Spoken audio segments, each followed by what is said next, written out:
dyan.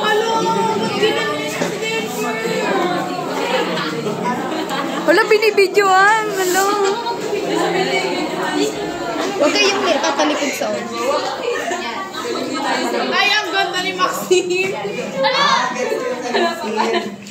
Hala, ang bayad! Magandang hapon mga kapamilya.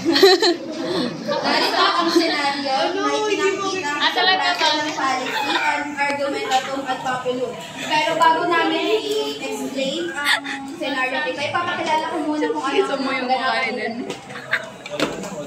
Si Cabales ay isang punube. Si Aliko ay isang vlogger.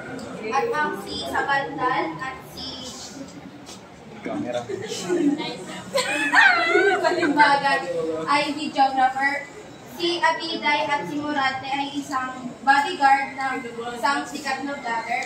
At si Napang naman at saka si Abugadi ay tagahanga ng vlog. Narito ay pinakikita ang isang sikat na vlogger ay ginagamit ang kasikatan niya sa pagtulong ng isang puno.